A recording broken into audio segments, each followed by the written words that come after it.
Hey guys, Jay here. So in this video today, I want to make a quick update on this character that I'm playing. It is the John Wick with the stick, I called it. If you want to know exactly what it is, check out my previous video. It's in my channel and I will probably leave a link in the description.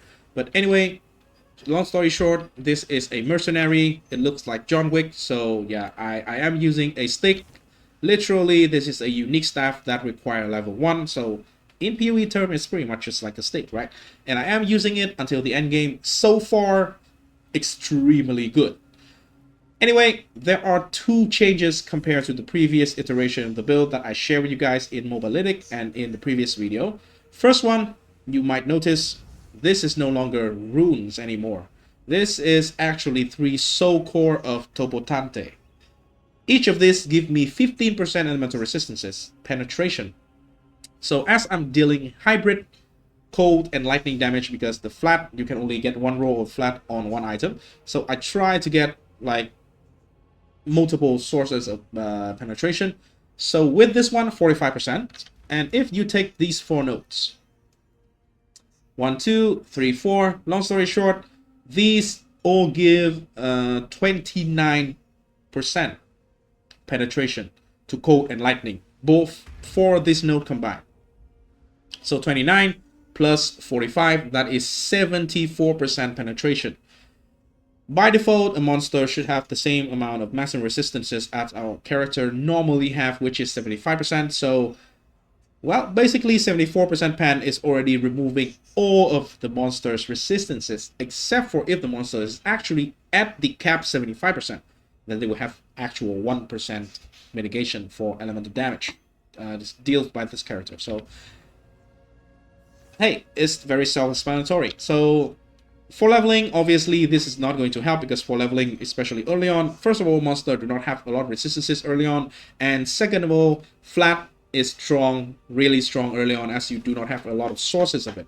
But as you have more into the end game, this is going to be better. And just imagine if you have like a hands of wisdom in action here and you have like a couple hundred, maybe 300 intelligence.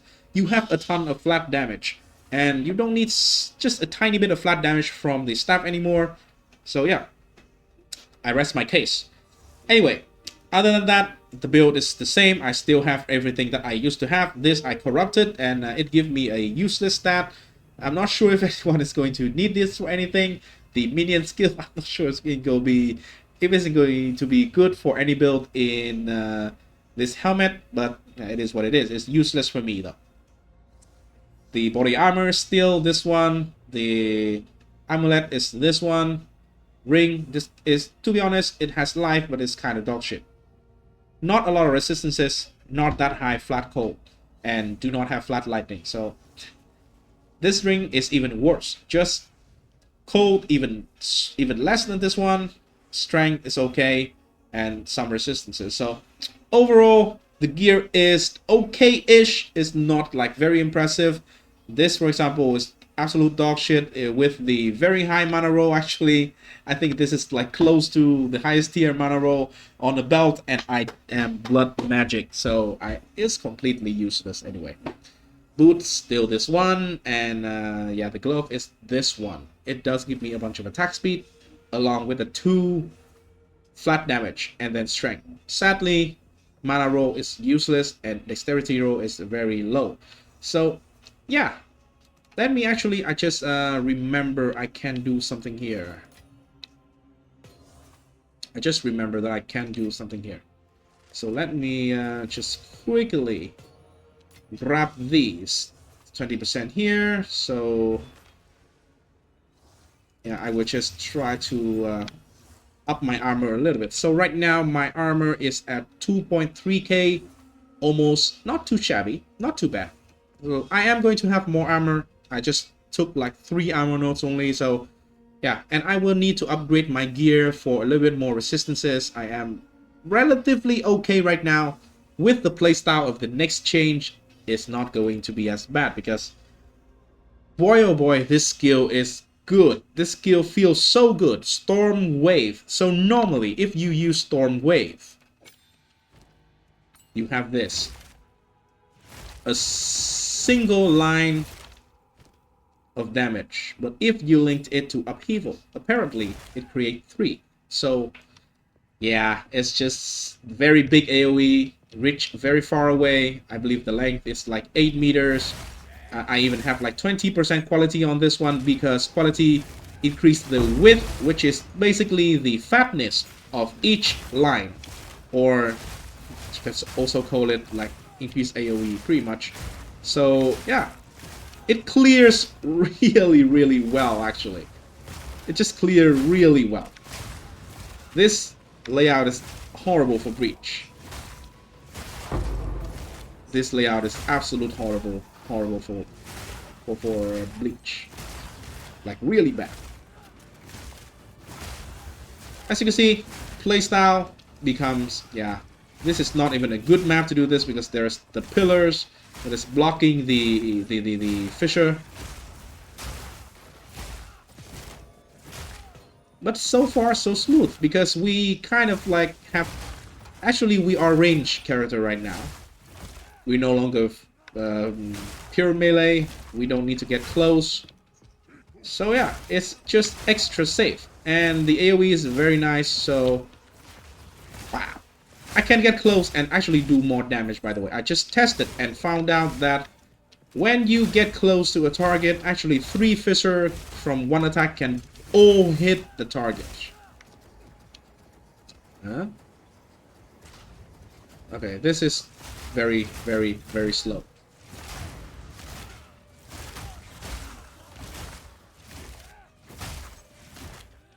Anyway, very comfortable. You pretty much are playing like a POE1 build. It is like a hybrid between the... this looks like a lightning strike, but it feels more like a very big AoE. Not very big AoE, but... yeah, kind of big AoE ground slam in POE1. Oh, I don't want to just stand there for the freaking box anymore. Is it done yet, please? Holy shit. What is wrong with this box? What does it need to do before it actually... I don't understand.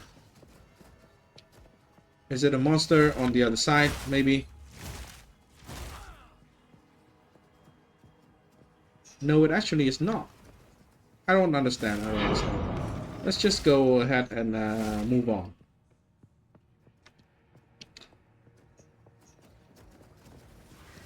Ah, there it is. There it is. Okay, there it is.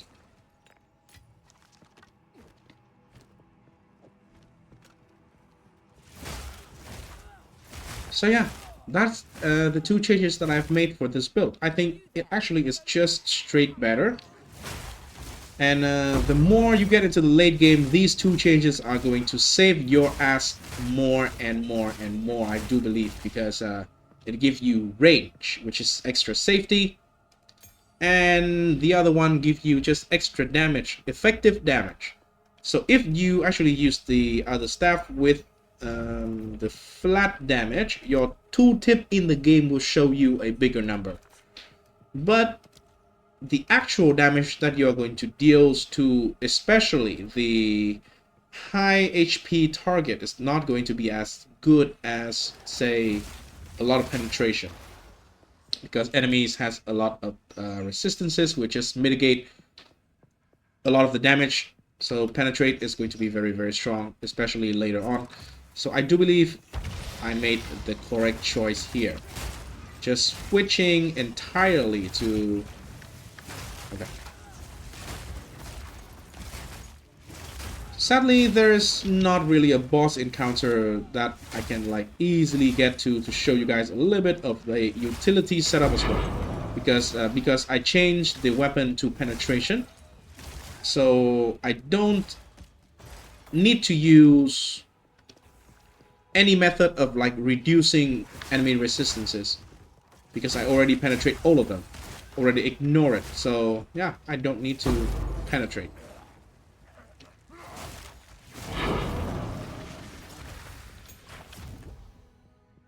Yeah, that is the map complete.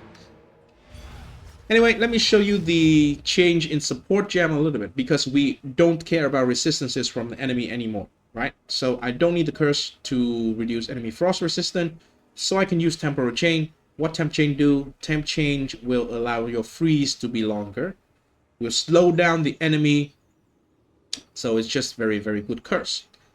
Freezing mark is going to allow you to build up freeze more. You do lose out on a little bit of flat cold damage, except for if you upgrade your gear, you are going to struggle in terms of like freezing enemies as frequently as you used to. And then last but not least, flame wall. This actually allows a lot of utility. Flame wall is the easiest way that you can bypass enemies ignite threshold and ignite chance. Cast on freeze with this one will just allow you to basically cast flame wall and ignite enemy. What does this do? It allows the use of actually 3 support gems. First of all, Immolate. Immolate is going to give you 30% of all your damage as extra fire. So a massive amount of extra damage. And also it will allow me to actually abuse this interaction. Charge Staff. It can be linked to Stormfire. So enemies will always be ignite because it is on the flame wall. When this skill shock, the shock will last forever because it is on ignited enemy, so it will not expire. And as it never expire, I can use the overcharge support here as well to improve the magnitude of shock. So the shock, instead of being like say 20%, it will be 35% or something like that. So yeah, it'll be a higher amount, and we don't care about the downside of shock duration reduce. So yeah, there's just going to be a bunch of like utility stuff that is going to allow you to optimize your setup into the end game and deals the most amount of damage while having a much more safe playstyle. So that is everything I want to share with you in this video today. I will make sure to update the Mobalytic links a little bit later. I will leave the link in the description, so if you want to follow the endgame setup, you can check it out. Sadly, right now, they don't allow to have multiple versions of skill tree and gear set. It's just for one character, so we cannot really do like a leveling tree and stuff like that. That is going to just basically be multiple links.